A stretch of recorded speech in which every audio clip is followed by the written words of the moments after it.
வணக்கங்க. இது அங்காளம்மன் சத்யா வீடியோ. அங்காள பரமேஸ்வரி வேஷத்துலேயும் ரொம்ப முக்கியமாக சொல்லப்படுறது என்னென்னா சித்தாங்குங்க. சித்தாங்குன்னா கந்த துணி எடுத்து கட்டினாலாம் சித்தாங்கு அப்படின்னு ஒரு பாடல் வரும் பார்த்தீங்களா அங்காள பரமேஸ்வரிக்கு. சித்தாங்குன்றது சின்ன சின்ன துண்டு துண்டு துணியால் அந்த அம்மா தச்சு இடுப்பில் கட்டிட்டு வர மாதிரி இருக்கும்.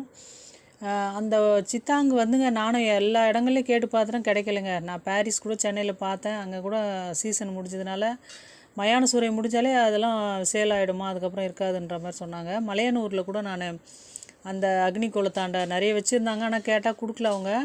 அவங்க வேஷம் மட்டும் போட்டு கட்டி விட்டு அனுப்புவாங்களாம். அது வந்து அவங்க திரும்பி வாங்கிப்பேன் அப்படின்ற மாதிரி சொன்னாங்க. விற்கிறதுக்கு இல்லைம்மா இது அப்படின்னாங்க. என்ன தான் நம்ம சித்தாங்க நாம்ளும் கேட்குறோம், எங்கேயுமே கிடைக்க மாட்டேங்குதே அப்படின்ட்டு நானுமே என்ன பண்ணேன், பேசாமல் நம்மளே செஞ்சிடலாமா அப்படின்ற துணியில் ஜாக்கெட் பிட்டுலாம் துண்டு துண்டு தான் கட் பண்ணி புது துணி தாங்க அம்மாவுக்கு செய்யணும், பழைய துணியில் செய்யக்கூடாது. நானே செஞ்சிட்டேங்க. இது ஒரு பெல்ட் மாதிரி ரெடி பண்ணி நம்ம இடுப்பில் கட்டிக்கிட்டோம்னா அதுதாங்க சித்தாங்கு அந்த அம்மாவுக்கு. இதில் யாராவது திருநங்கைகள் இருந்தால் சொல்லுங்கள், இது மாதிரி செய்கிறது சரியா அப்படின்ட்டு. அதேமாதிரி மண்டை ஓடு மாலை கூடங்க சின்ன சின்னதாக இருந்தது, அப்புறம் நிறைய கொஞ்சம் எக்ஸ்ட்ரா வாங்கி கோர்த்து வச்சுருக்கேன். பிளாஸ்டிக் மண்டை ஓடு தாங்க. அந்த மாதிரி அம்மாவுக்கு வந்துங்க வேஷம் போட்டாலே அந்த அம்மா அங்காள பரமேஸ்வரிக்கு ரொம்ப திருப்தியாக இருக்கிற விஷயங்கள் வந்துங்க, அந்த மண்டை கபால மாலை போடுவா அந்த அம்மா, எலுமிச்சம்பழ மாலை, சித்தாங்கு கட்டணும், கையில் வந்து அந்த குறி சொல்கிற குச்சி இருக்கணும். இதெல்லாம் இருந்தால் தாங்க அங்காள பரமேஸ்வரிக்கே ஒரு அழகு.